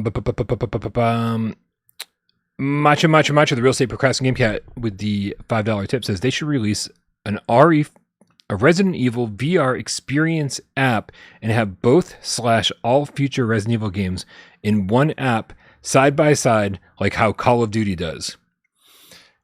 This means nothing to me because I don't know how Call of Duty does it. They should have a Resident Evil VR experience app and have both and all future Resident Evil games in one app. So am I reading this right? If you play Call of Duty, basically, it's like one tile on your PlayStation, and then like you load all Call of Duty games through that. There's a lot of overlaps with the Call of Duty games, aren't there? Like with Warzone, every year they release a game, they're connected. I don't know. I'm chatting out of what I'm knowledgeable on, but yeah. I was mad when Vader Immortal came out. They're like, for the first time, get all 3 parts of the trilogy in one game, and then you buy and download the trilogy on the PlayStation Store, and it downloads Chapter 1, Chapter 2, Chapter 3 on 3 separate tiles. I was like, fuck you guys. I was like, this is a complete opposite of how you advertise this. Like, this isn't something I get mad about, but like, seriously, it just seems so silly. It just seems like, this is absolutely 3 platinums. A direct. Yeah, I wish. Yeah. If that was the case, I'd be fine with it. Yeah. Keen Bean with the £5 says there is a Winchester shotgun add-on for RE4 in the store for like £2. Single-handed Schwarzenegger style spinning reloads, worth the purchase. No. Here I would be wary, Keen Bean, of buying anything for Resident Evil 4 that doesn't explicitly say this is for Resident Evil 4 VR, because as we saw with Village, it was its own thing. The VR campaign was its own thing, and you unlocked weapons in a different way than you unlocked weapons in flat screen Village proper with the mercenary modes and all that. So honestly, I haven't seen the store listing. If it says RE4 VR, awesome. If it doesn't, I would stay away from it. I'm assuming even if it's just £2, you're going to get screwed on it. Yeah. Fluke, the Swedish game cat with the 100 Sekiros, says, nice to watch the show live again. Not that different to watch the replay, to be honest, but what can you do? Love you guys. Well, we get to read out your comment. True. Very true. Glad you could join us. Yeah, for real. It's nice having everybody here. Wow, there's a lot of you here today. Everyone's having a nice, relaxing Friday night at home, I guess. Super cool video, bro. The $2 tip says, thanks for tolerating my jokes that fall. Hold on a second. What was your last one? What joke was it? Super cool video, bro. Said, do y'all think Resident Evil 4 RE4 VR2 will be more fun than Village? Wait, that wasn't a joke, right? Hey, you know what? If that was a joke, then you're doing pretty good. Fifth with the Australian $5 tip says, you shared the top 25 comparison I put on Discord. Biggest talking point? Like Call of the Mountain moving up 2 spots or Demio down 15 spots. There was a lot of conversation on our Discord about what happened. Did the games change? Did your opinions change on these games that much in the last 3 months? And the answer is, man, you ask me again tomorrow, and my opinion will be different tomorrow. That's as far as I'm concerned. There was a really great post on the PSVR Reddit where someone had shared the live stream and actually did a little write-up about it. And it was actually a really interesting write-up. They said, this is why this has gone down and this has gone up and stuff like this. And it's 7 hours of information condensed down into some cliff notes, huh? Honestly, the PSVR Reddit is I've only just started engaging it a lot in the last month or so, but it's great. It's just I just think generally speaking, the PSVR community as a whole is really positive, and obviously a lot of game cats are on there as well. But it was kind of cool. I when I saw that post on the Reddit, I thought I was going to go in the comments and everyone was just going to be just shitting all over it, you know. But everyone was just like, that's always the hope. No, I think this, people were saying, a lot of people were saying, where was Synth Riders or oh man, we got a story about Synth Riders or Pistol Whip, and I was like, well, it was in my top 30, but there was a lot of those games that had just missed out. Oh yes, and actually, someone did explain the Synth Riders story in it. Yeah, yeah. Yeah, and it's crazy how much our list changed, you know. And so all it takes is one person. You didn't even have Demio on your list, and I think mine, I had it in my top 10, number 9 or something. Yeah. And so all it takes is one person to be voting against. It was in my top 30, but it was it was out. It was out. Doesn't help us. Yeah. So I mean, shit happens. Shit happens, and everybody's opinion changes from day to day. So also, by the way, often I come away from the top 25 with something in mind that I then take with me into the next one. And so the Demio thing will be definitely something I'll think about in the next one. But I don't know, I have very mixed feelings about Demio still. But I definitely think it's a top 25 game. It's why it's up there in the top 25. It's tough, man. It's tough because I consider it a top 25 game. I consider it a top 10 game. However, you asked me the number of times I've played it since launch. Right. It's been so few, and I know it's because we've been so busy, and I very seldom at least get a chance to go back to games that I love. Haven't played Barbaria once since launch, and that super bums me out. I want to spend because you're really good at this, Myles. You're every day you jump in and you do your dailies and do whatever you need to do and move on. I'm really bad at spending 20 minutes in a video game. When I jump into a video game, I want to spend 2-3 hours in it. And so it doesn't even really register to me at some point in the morning that I wake up, I go, oh, I should do my Barbaria dailies and maybe jump into Gran Turismo 7 and get those dailies done, right? And feel like I'm making progress, just starting my day drinking some coffee. I don't do that, and I need to. To be fair, there's a lot of VR. I think Gran Turismo is a game that I probably wouldn't jump into to do the dailies. Barbaria is it's incredibly quick. You log in, you just need to see the 3 people that have attacked you. Look at the board, what you need to do, and it's pretty quick, Barbaria, for that sort of stuff. But the other thing I was going to say about the top 25 is and I know some people will disagree with this. We all have our own ways of coming up with our top 25 list. For me, when I come up with a top 25 list, I want to come up with a wide variety of games. But then the question becomes, so you're saying if there are like 5 really excellent games that are all, let's say, shooters, some of them are going to take the hit just because they're in the same genre? And the answer is yes, in my opinion. Like, that will have an impact. But at the same time, it's like, but then it's fair to say which one takes the hit and stuff like that. And there are definitely games on the list on my top 25 that you could say, and people in the chat saying anyone that puts this game above this has lost their mind. And it's just like, but there are lots of things that come into consideration. Cosmonius High would have been one that a lot of people went, what are you doing putting Cosmonius High above, in this case, Demio? And it's like, put them side by side, I would want to play Demio. But when I think about like an important top 25 list that has a wide variety, Demio should have been on that list. I'm saying that now, but so should Cosmonius High. But that's one of the really difficult things to make a decision on.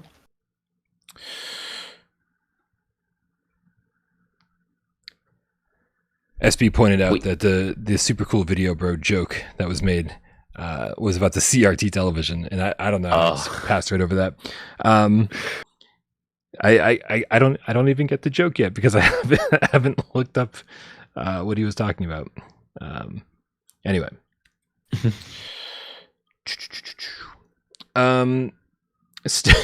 Jesus Christ. Steve IRE in the chat says, I have negative karma on Reddit. I can't imagine why.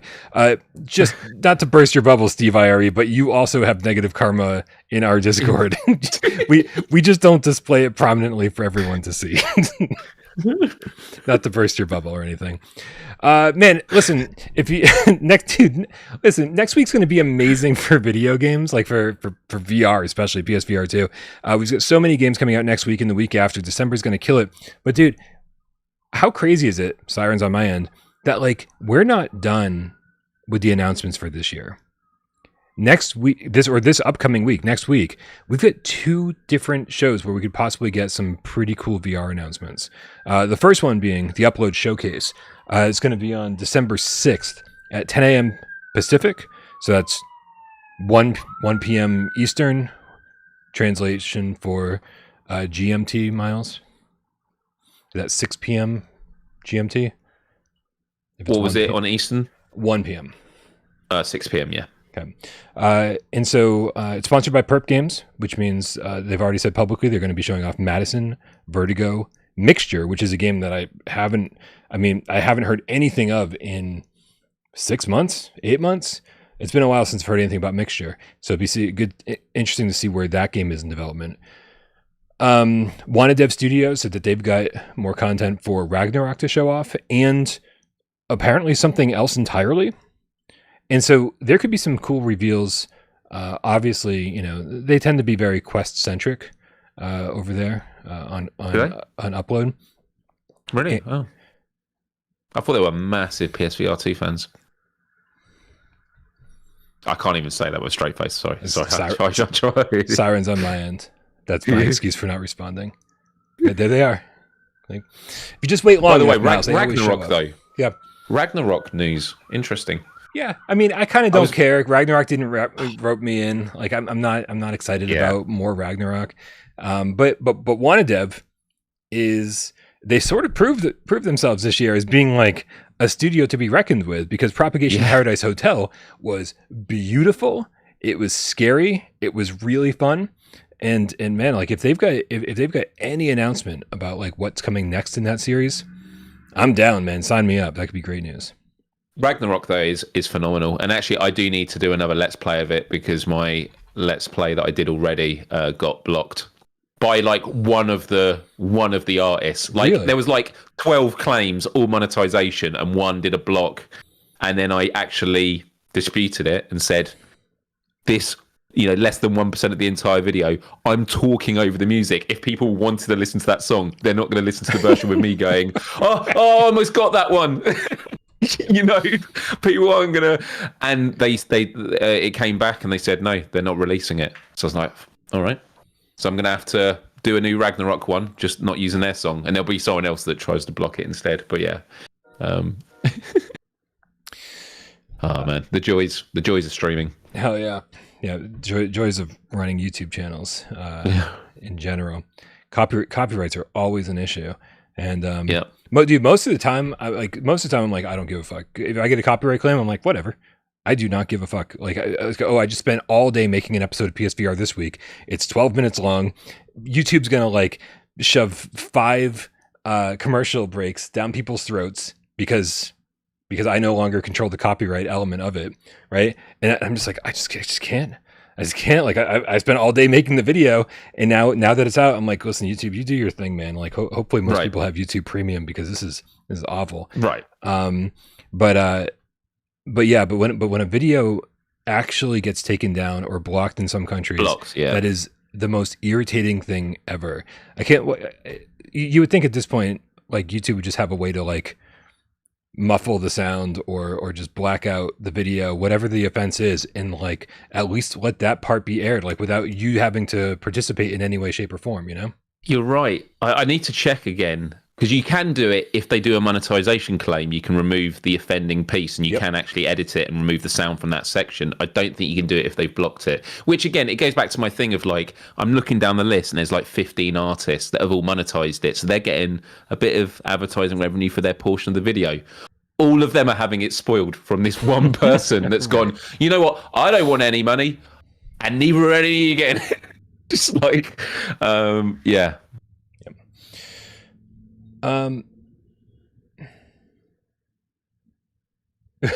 Robbie Wise said, just transferred the show to my car as I had to head out and finally understood the importance of sirens on my end announcements. Thanks, Brian.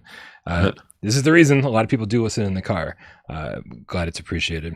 Also, I'm sure there's got to be people running meth labs right now who are watching the show being like, shit, they found us. Like, no, it's just Brian. Yeah. We've had to stop listening to Without Parole because it kept giving our workers anxiety. They were always on edge. Keen Bean with the £2 says, do Resident Evil 4 and Village count as a series/single entry? I'm assuming he's talking about the top 25 list. The answer is yes. We're doing it for Saints and Sinners. We're doing it for Moss. We're doing it. Yes. The idea here is to give as many games a shout out as possible. And if we have to be cheap about it and say, oh, the Resident Evil series is incredible, and then talk a little bit about Village and talk about a little bit about 4, and maybe even give the nod to one of them being the better of the two.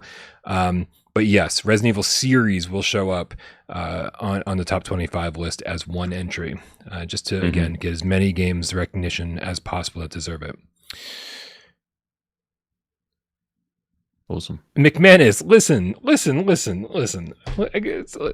I don't care if people use ad blocks, but please don't advertise that you use ad blocks. Like, this is how the bills get paid around here, right? Don't convince other people to use ad blocks, right? You use ad blocks. I don't know. You know what? I'll never understand. I'll never understand people. The deal is, I'll never understand. If you're going to use an ad block,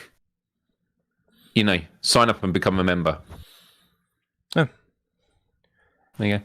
I mean, that's asking a lot. Sleep mute with the Canadian 279.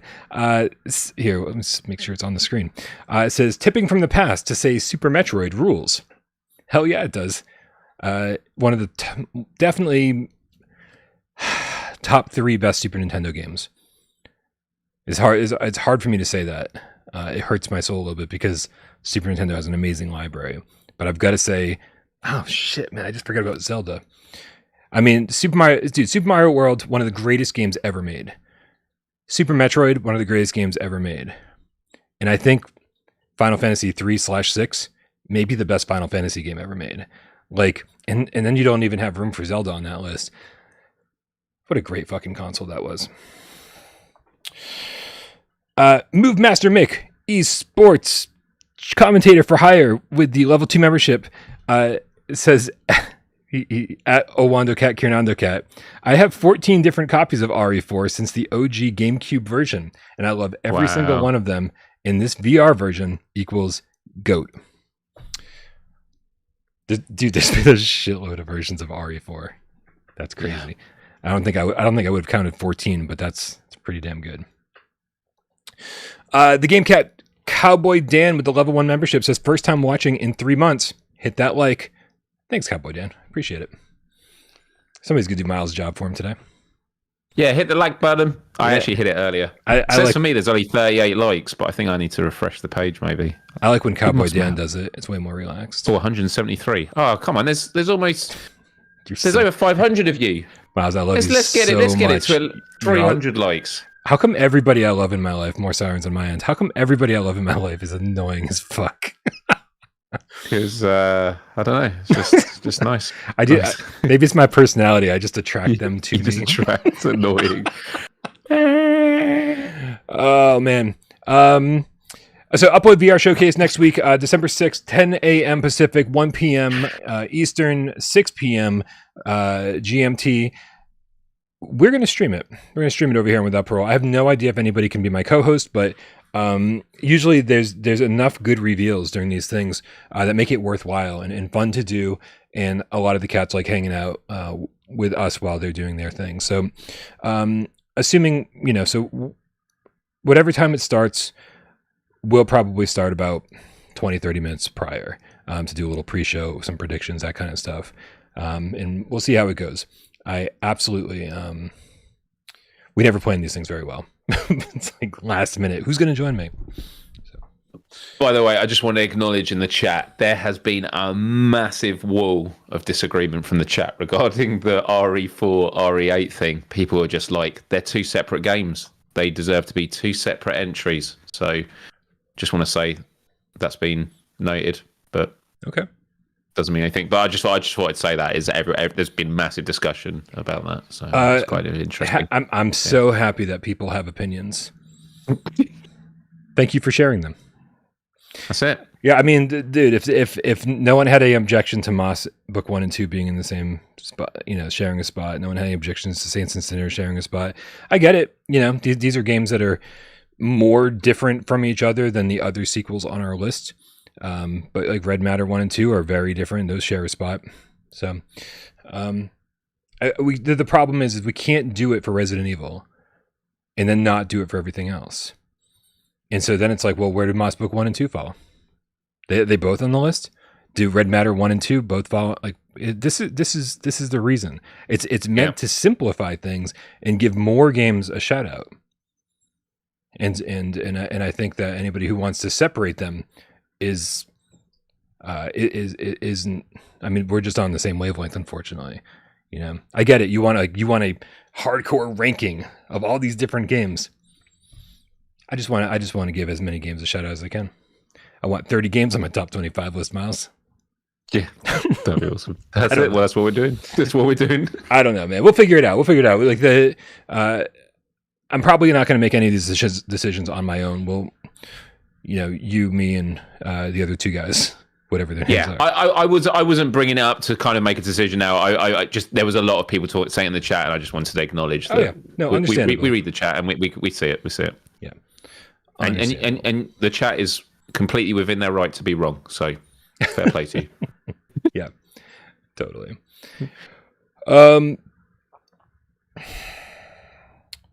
Yeah, so we'll be streaming that on Wednesday, and then I've learned my lesson, Myles. I'm not streaming the Game Awards.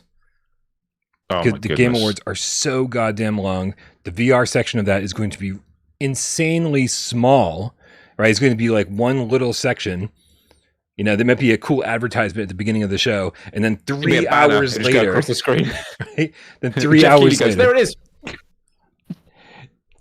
We'll get one little moment of like, what's the best VR game of the year, and then my feeling is that there could be one reveal after that, but that's a long time to stream and pay attention to something I don't care about, especially when we've got so much on our plate right now. We've got Arizona Sunshine 2 is coming out, Arashi's coming out. I highly doubt I'll get my hands on Resident Evil prior to release. Also, just FYI, guys, a lot of people have been asking me how I'm going to cover Resident Evil 4. Village is one of the last times I streamed on the channel. Last time I did a Let's Play, and I did that in chapters. I might do the same thing for Resident Evil, because I want to share that with you guys. Like this is going to be a very special time for me. Playing Resident Evil games in VR is my favorite thing to do, I think. And so I want to share that with you guys. And if I'm terrified,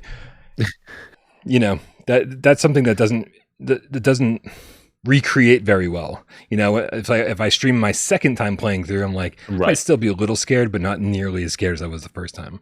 So I want to make sure that that's on record.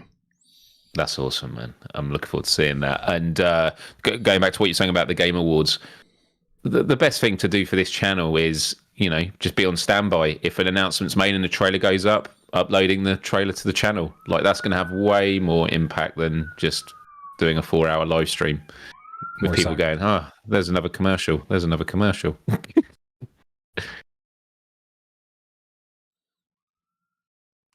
Almost gone. Okay, the sirens are gone. Good. Where are we at? Cool. I kind of think we're caught up. Fluke, the Swedish game cat with the 50 Sekiros, says, I had to close down 2 different meth labs because of your damn sirens. I'm so sorry. That's a lot of good meth that has gone to waste.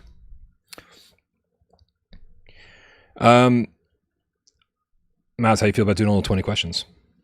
Let's do it, man. Dude, this episode was good. I mean, it's amazing. The episodes that I come to most better than low Wednesdays. energy.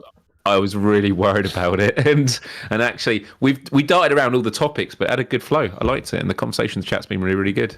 That's just how we feel at the moment. We feel all over the place. There's all these emotions, all this excitement, all these games. I like shows like this. The more we can talk to the chat, the more we can hang out with the chat. Sometimes we have so much to talk about. We had a lot to talk about today, but sometimes we have so much to talk about that it's like we just have to blast through news story to news story to news story, and we don't get to hang out with the chat as much. I felt like we got to hang out with them a lot tonight, and that's always my favorite part of this. Absolutely. Right. And also, again, if you're just tuning in now, I apologize for Wednesday's show. Thank God for Wes. The consummate professional. I don't even remember what we talked about on Wednesday, which I'm bummed. I'm really bummed about, because I want to take a deep dive into that PlayStation VR2 teaser, and I can't imagine that conversation went how I wanted. It was good. I enjoyed it. It was good. Grandpa's Barbecuer Game Cat with the Australian $5 says, out of interest, how do you handle a situation where, say, RE4 was absolute rubbish? Does that pull down the Resident Evil series overall rating? No, because what we do is we've sort of said when we've done the top 25 list, when it comes to these games as a series, sequels or whatever, we're basically just rating the better of the 2 games in the series, right? So if RE4 turns out to be total trash, then Village still gets to stand where it is because it's the better game of the series. It's the one we already nominated and elected to that slot, and then we as a side note we say, and 4 was pretty bad. Like, just heads up. Yes. Stay away from 4. Yeah. All right, man. So 20 questions. You guys know how this works. Myles picked a question. Myles picked a PSVR game, 1 or 2. Ooh. 1 or 2 PSVR games. How crazy would that be? Like 20 questions with 2 PSVR games. You picked 1 PSVR 1 or PSVR 2 game, and you guys in the chat and me, we have 20 yes or no questions and only 6 minutes to figure out what game that is. You got it all picked out, Myles? I think so. Yeah. Cool. Well, I'm going to put up a timer. You guys really need some help here. I'm feeling better, but my brain is still foggy. Let's do this thing. On my mark, get Dez. Go. Let's start with the basics. Is this on PSVR 2? Yes. Is it also on PSVR 1? Yes. Oh. This narrows it down quite a bit. Uh-oh. Did this game, was it a free upgrade? Yes. Ooh. I'm 80% sure. I'm pretty sure it was a free upgrade. All right. Give you a little break. All right, guys. PSVR 1 and 2. He thinks it was a free upgrade. Is this a? Yes, it is. It was a free upgrade. Cool. Yeah. Was this like a cartoony-ish game? Have a cartoony art style? Oh man. No, I wouldn't say so. I wouldn't say so. Okay, so that eliminates like the job sims and star tenders. You do a lot of shooting in this game? Yeah. Would you call this a wave shooter by any chance? No. All right, sorry, Tatum. Crisis Brigade is out. Ooh, Markio says, oh, you know what? We didn't talk about a lot of PSVR. I can't think of any PSVR 1/2 games that we talked about today. Can't be Pixel Rip because it's not cartoony. Swordsman's a good guess. Does this game focus on melee combat? Focus? No. Okay. What was the answer to shooting was no, right? I didn't get asked that. I thought I said, oh no, you did ask that, and I said yes. Okay. Okay, so there is shooting, but then what we ruled out was it's not a real shooter. That's what it was. There is melee combat, but not a focus.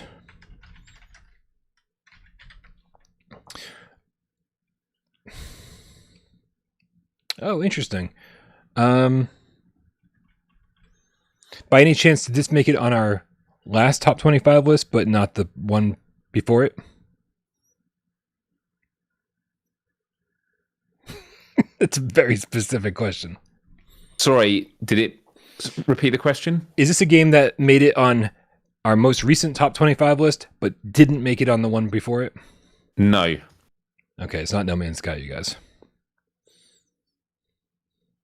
Good call, though. Good call. Is there a lot of... Is there a big focus on multiplayer?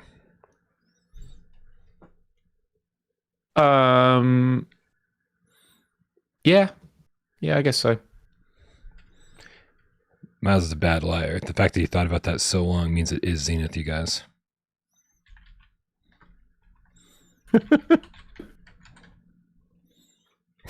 That's a good laugh, too. Focus on multiplayer. Would you call this an MMO? No. It's not Zenith, you guys. Oh, no.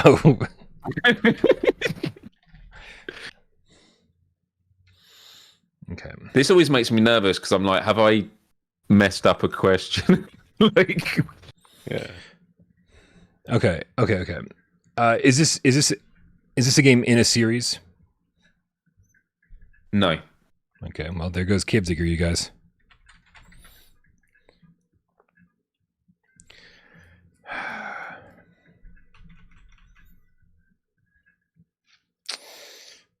And also, Zenith is cartoony. That's very true. Alvo's cartoony too. Just heads up. Okay. Is the focus here PvP, the multiplayer? No. Okay. There goes Alvo, you guys. All right, Steve Ire's thinking after the fall. How do we narrow it down? Is this was this developed by Vertigo Games? No. 13. This isn't going well. Can't be Crossfire because that didn't come out on PSVR 1. Can't be Crisis Brigade, Mikey boy, because it's not a wave shooter or rail shooter. I think I asked. Can't be No Man's Sky because things. Altair Breaker wasn't on last gen. Zombieland wasn't on last gen. Is this rhythm based at all? No. 14. Man.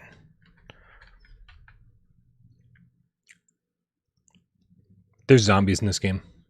Yeah, 15.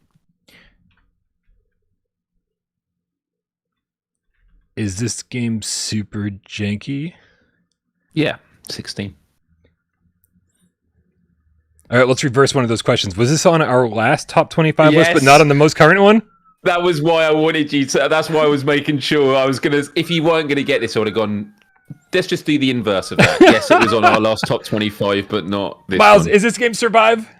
This is Survive, Brian. And well done to Photonutter, who was the first. I was worried that no one was going to get it or I'd messed up because no one was saying Survive. And I thought, have I just completely mischaracterized? Like, they have gone for realism. I mean, obviously it's zombies. Yeah, I mean, it's low budget, but it's gone for realism. Yep. Yeah. By the way, I got that at the buzzer. The bomb was blowing up as I asked. That was good. It was good. It was good. Fantastic. And it was a free upgrade. I wasn't sure at first. I thought, was it like one of those $5 ones? But no, it was a free upgrade. At this point, it's really getting hard to remember which ones we paid for and which ones we didn't. Right. Yep. Was it a launch title? It came out a bit later, didn't it? Yeah, it was a little bit later, I think. Man, this was surprisingly fun. This was one of those games that I hated giving kind of a rough score to in my review because I was like, I had so much fun with like Rypop and MRI and everybody who played with me. But Brody played with us. Jesus Christ, we had such a good time. But it was sort of like we had a good time because we were stuck playing through it together. They were like, we need to be there for Brian because he needs to review this game, right? So we were just like as a team. Got in there, we're like, we're doing this, like whether we want to or not. And because we persevered, we had fun. But man, it's got problems, and I hope they can clean it up a little bit because it was a lot of fun. It's an awesome game, and actually the trials I went to because I was going for the platinum. It's a good platinum to go for, and the trials has a couple of missions on it which.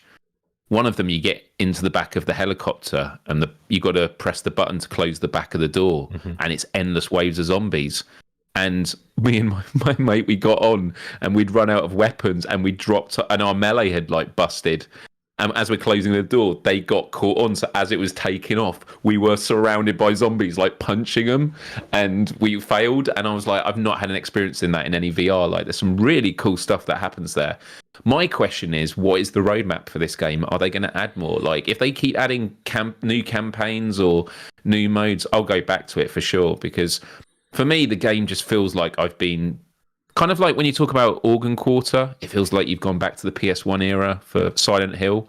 This kind of makes me feel like I've gone back to the PS1 era of Resident Evil games. Like it feels that. It feels like I've been zapped into a PS1 Resident Evil game. And it's so much fun. Oh man, Tatum was there too, man. I had a good crew for these Survive sessions. Good stuff. Rody the Game Cat Army General with the 10. Ooh, my voice squeaked on that. $10 tip. It says RE4 Arizona Sunshine 2 Vertigo 2 Meow Wolf Course in Walkabout Mini Golf. Arashi. Oh, wow, yep. Among Us, Ancient Dungeon, Not for Broadcast, Tiger Blade, Aces of Thunder. By the way, yeah, people are saying Aces of Thunder might be coming out at the end of this month. Jesus Christ, or end of December. I just don't have time for it. Is it FNAF 2, Towers of Power? Fuck. 12 games in 1 month. Right. And most of those are ones to look forward to, I think. Oh, for sure. Yeah. It's just funny. It's literally as I'm within striking distance of catching up with PSVR2 game Let's Plays, and it's like it's kind of like you can imagine like you're running to the end of a marathon and you see the finish line, and then there's people holding the finish line and like running away with it. Like, no, I'm almost there. No, we got loads more to go. But look, it's a nice problem to have. Really, really exciting. Also, like more exciting. I think October was exciting as we were approaching October. Mm-hmm. Because of like the games we were suspecting and that. Absolutely. We're supposed to get Vertigo. We're supposed to get Madison. We thought maybe Happy Funland, and then like boom, gone. Yeah. Whereas in this case, look, things can happen, but even if half the games got cancelled, it's still going to be an amazing month. So, yeah. Literally, like 2 of these games could come out and it'd be an amazing month. So, really, really, really exciting time. And Darth Vader in the chat with the $2 tip says, I was just playing VR and our power went out. Man, can you imagine just being in VR and boom, everything goes black? You're like, this is... Tracking, yeah. Right? Oh God, yeah. Dude, imagine being in Five Nights at Freddy's or some shit like that. And when it goes out, I'd be like, rip the headset off. Yeah.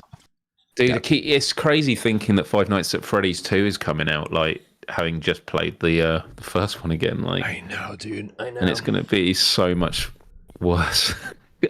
Worse as in scarier. SB says in that X-Files episode, a guy dies like that. Man, I don't remember that. I don't remember that. Love the X-Files. All right. I think that's it. I think it's time to wrap things up. Guys, don't forget to go subscribe to Myles over at his YouTube channel, youtube.com/Myles. Come on over. He's got lots of live streams coming up. Also, join us over on Discord. Click the link in the description below. Come join us. Free to hang out, free to shoot the shit. Man, a lot of great stuff happening over there. Like, we do our Sunday multiplayer meetups, but like, if you just want to get a game of anything going on, like, that's the place to do it. You got roles for everything, so you can tag everybody with that role and say, "Hey, I'm down for a game. Let's play." Also, developers really seem to like hanging out over there. So like if you like me are very interested in daily updates on Galaxy Kart, boy, do we have you covered, because there's like 2 developers from VR Monkey that hang out in the Galaxy Kart channel and basically update all of us about all the updates that are coming. They've already submitted the patch for the 90 hertz mode. That's coming with 3 new courses, so we should be getting that pretty much any day now. Very exciting stuff. Lots of reasons to come hang out on Discord. Probably why I'm there all day. Thank you to everybody who helps this channel run. Sci-Fi Game Kit Henry for adding timestamps into this monstrosity. Rypop for uploading this podcast services of your choice. Thanks everybody listening out there in podcast land. We appreciate you. Everybody who supports the channel financially over here by being a member over on patreon.com/withoutparolegames. Everyone who tips during the show. You're paying my bills. You're keeping the channel running. We appreciate you very much. Everyone who hangs out during the show, shoots the shit, keeps us entertained while we try to keep you entertained. Everybody sits back, watches the show, and doesn't say a goddamn word. We know you're out there, and we love you just as much.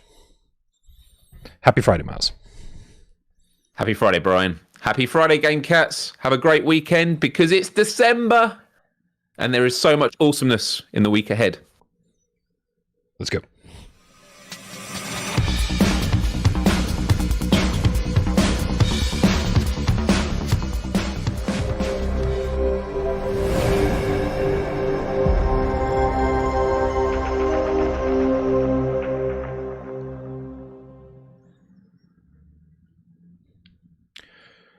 Myles, it's Friday. We can't end the show without a clip of the week. Clip of the week. Oh, have we got a clip of the week? We do have clip of the week. It comes to us from our good friend Andrew Ehrenreich. You ready for this shit? Let's do it. Yeah, let's see this. What is this? Arrival at subconscious in 2 zones. I am the death. The air is alive. Moving in. Rendering cannot help. Security is compromised. They are not one of us. Attack.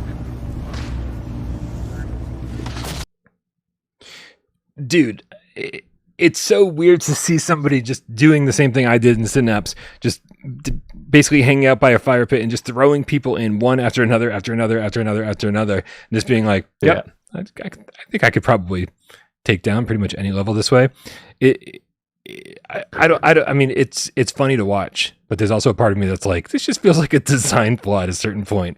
Like, you should not have this ability until like the last 30 minutes of the game. To just, I had never thought of doing that. That's What? a really great idea. For real. Never used the fire pit. I was just trying not to fall in it myself. But there we go. Jordan F in the chat says, where can we submit clips of the week? You can do that. Guess what? Over on our Discord, there's a whole channel, a whole category that says get featured on GAMESCAST. And then underneath that, there's a place for viewer takeover questions and clip of the week. So feel free to submit over there. Do our best. A lot of great submissions. And some of them don't really make sense out of context. And so while I do enjoy watching everybody's clips that they submit, not all of them really make sense to be like, oh yeah, let's just throw this in here. But please don't stop submitting them. We'll try to feature as many as we possibly can. All right, Myles, you have a good weekend. All right, man? Yes, yeah, you too, Brian. Good night, everybody. We love you all. Good night.